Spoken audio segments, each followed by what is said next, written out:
First half చాలా బాగుంది. First half చాలా బాగుంది. ఫస్ట్ హాఫ్ బ్రో నీకు కావాల్సిన ఎలివేషన్ ఇచ్చేసాడు. సెకండ్ హాఫ్ కోసం కావాల్సిన సెటప్ అంతా చేసుకునేసాడు. ఇంకా సినిమా సెకండ్ హాఫ్ లోనే అంటే టోటల్ సినిమా సెకండ్ హాఫ్ లోనే పెట్టాడు బ్రో. కావాల్సిన సెటప్ మొత్తం ఫస్ట్ హాఫ్ లో చేసుకున్నాడు బ్రో. అంతే కావాల్సిన సెటప్. ఇంకా పే ఆఫ్ ఒకటే బ్యాలెన్స్ ఉంది. అది సెకండ్ హాఫ్ లో కావాలని ఇస్తాడని మేము ఆశిస్తున్నాం అంతే. సూపర్. ఎట్లుందా ఫస్ట్ హాఫ్? ఎట్లా ఉంది? Super classic.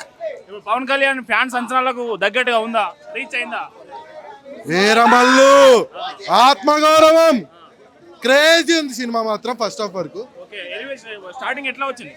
క్రేజీ అండి. పవన్ కళ్యాణ్ ఎలివేషన్ ఒకరు చెప్పాలా, ఆయన ఫేస్ ఒక elevation. Super cinema.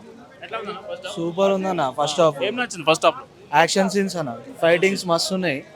Action scenes అన్ని, మ్యూజిక్ కూడా బాగుంది, బ్యాక్గ్రౌండ్ మ్యూజిక్. ఫస్ట్ హాఫ్ మంచి ఇంట్రెస్టింగ్ గా పోయింది. ఏడా లాగ్ లేదు, బోరింగ్ లేదు, ఏం లేదు, మంచిగా ఉన్నది. ఇది ఒక పీరియాడికల్ మూవీ. డైలాగ్స్ ఎట్లా ఉన్నాయి అన్న? డైలాగ్స్ అన్ని బాగున్నాయి అన్న. స్టార్టింగ్ లోనే మూవీలో కూడా చెప్తారు మనకి, ఇది ఒక ఫిక్షన్ లాగానే తీసుకోండి, అప్పటిలాగా తీసుకోకండి అని. మూవీ ప్లాట్ లెంత్ అంతా మంచిగా ఉంటుంది, ఎక్కడ బోరింగ్ అనేది లేదు, లాగ్ అనేది లేదు. సెకండ్ హాఫ్ క్లైమాక్స్ మీద మీ అంచనా ఎట్లా ఉన్నాయి అన్న? 100% అన్న ఎక్కువనే ఉన్నది. మా ఎక్స్పెక్టేషన్ ప్రకారం అయితే దాటిపోయింది.